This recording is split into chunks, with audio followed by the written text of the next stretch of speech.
Lever de soleil sur Mars, la planète rouge.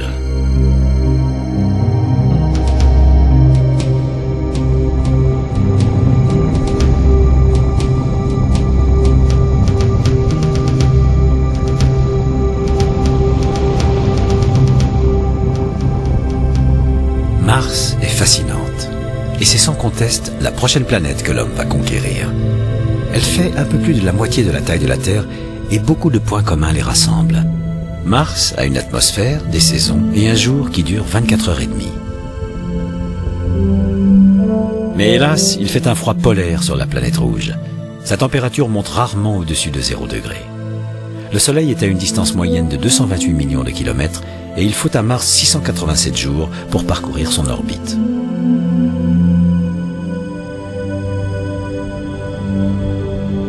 Mars est là, caché derrière l'un de ses 2 minuscules satellites. Ce sont probablement d'anciens astéroïdes, de la roche pétrifiée qui aurait été capturée par la planète glacée. Tout comme celui de la Terre, l'axe de Mars est incliné. Mais cela, ajouté au fait que son orbite est elliptique, a pour effet d'altérer les saisons. Quand elle atteint le point le plus éloigné du Soleil, c'est l'été dans l'hémisphère nord et l'hiver au sud. Au plus près du Soleil, c'est l'inverse, l'été au sud, l'hiver au nord.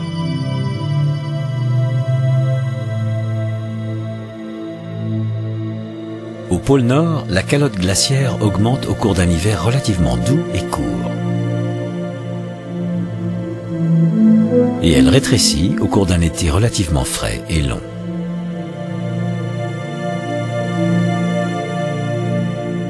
À l'autre pôle, la calotte glaciaire qui se forme au cours d'un hiver long et rigoureux est bien plus importante. Mais l'été sur l'hémisphère sud est court et relativement moins frais qu'au nord.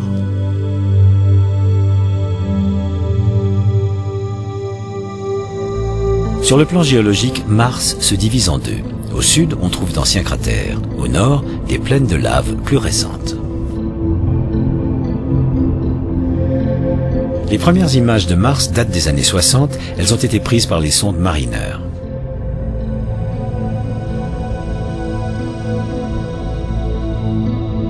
On a compris bien plus tard que sur cette photo, les points noirs, dans cet orage de poussière, étaient 4 énormes crêtes volcaniques.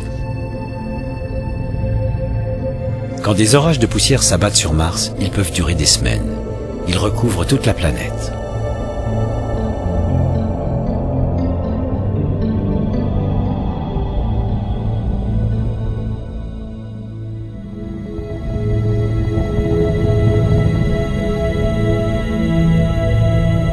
En 1976, grâce aux modules orbitaux appelés Viking, nos connaissances sur Mars ont été bouleversées.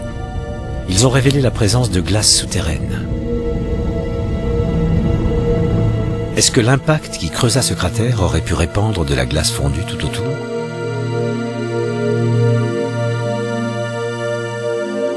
Comme le lit de ces canaux en témoigne, l'eau a un jour coulé sur Mars. Peut-être une ancienne île. Les sondes Viking ont photographié un petit matin de gel et de brouillard. Et pour ce qui est du fameux visage de Mars, ce n'est rien d'autre qu'un jeu de lumière. 1976. Les 2 robots des sondes Viking se posent sur Mars et cherchent des traces de vie. Mais tout semble mort.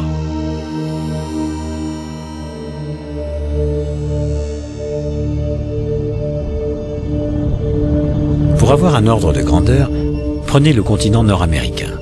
La distance entre la côte ouest et la côte est est d'environ 4000 km. C'est la taille de la plus grande faille de la planète, la vallée Marineris.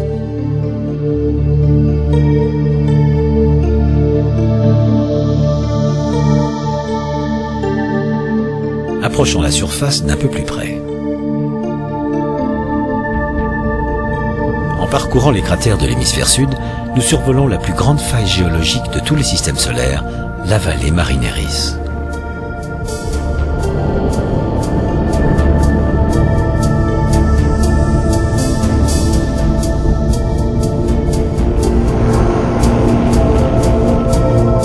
Avec ses montagnes à l'ouest, et le dôme volcanique Arsia.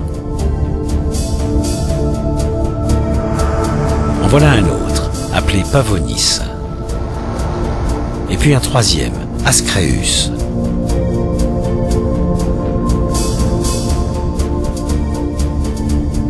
Mais celui-là les dépasse tous, c'est le mont Olympus.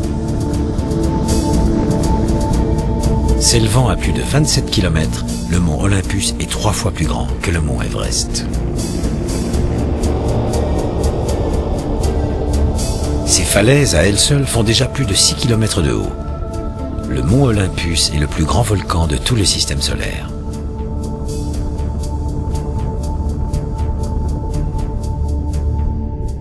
Beaucoup pensent qu'à la suite d'un gigantesque soulèvement volcanique, des océans sont apparus au tout début de la formation de Mars. Les éruptions ont fait fondre la glace souterraine, inondant rapidement toute la planète. Une atmosphère riche en dioxyde de carbone s'est alors formée. La température a augmenté brusquement. Mais personne ne comprend alors pourquoi la vie ainsi que la végétation n'ont pu apparaître à cette époque. Peut-être est-ce dû à l'instabilité climatique liée aux énormes variations de l'inclinaison de la planète. Mais la raison principale est certainement due à l'arrêt de toute activité volcanique. Aucune autre éruption majeure n'a eu lieu, empêchant l'atmosphère de se renouveler. Cette atmosphère s'est lentement évaporée dans l'espace à cause de la faible gravité martienne. Mars Pathfinder.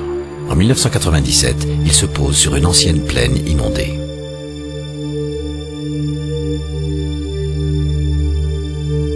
Il envoie en éclaireur un robot dont la mission est d'analyser la composition des roches.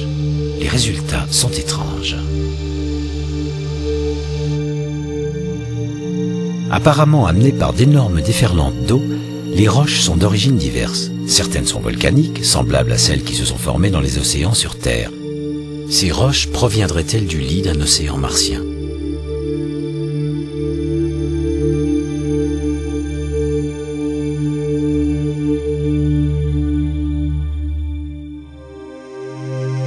Une preuve allant dans le sens de cette hypothèse nous est donnée depuis la sonde orbitale Mars Global Surveyor. Chargée de réaliser une carte détaillée de la planète, Surveyor révèle l'existence d'une immense région plate dans l'hémisphère nord. Cette plaine a toutes les caractéristiques du lit d'un océan.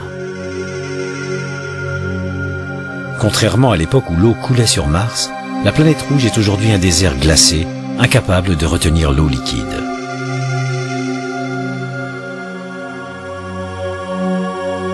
Mars possède les vestiges d'un champ magnétique mesuré par Global Surveyor.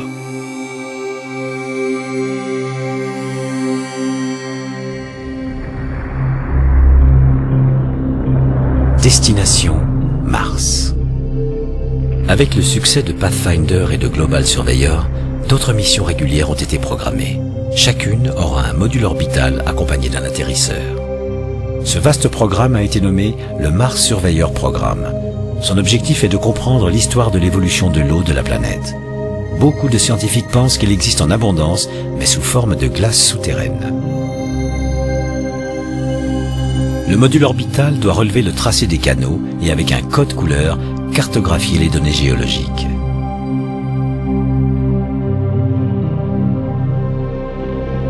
Pendant ce temps, l'atterrisseur traverse très rapidement l'atmosphère martienne, l'air y est 150 fois plus ténu que sur la Terre. Sur Mars, la quête de la vie continue.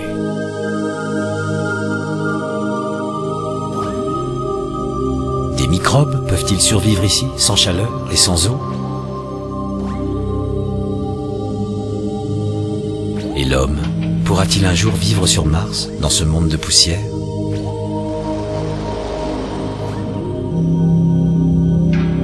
Seul le temps et les robots nous le diront.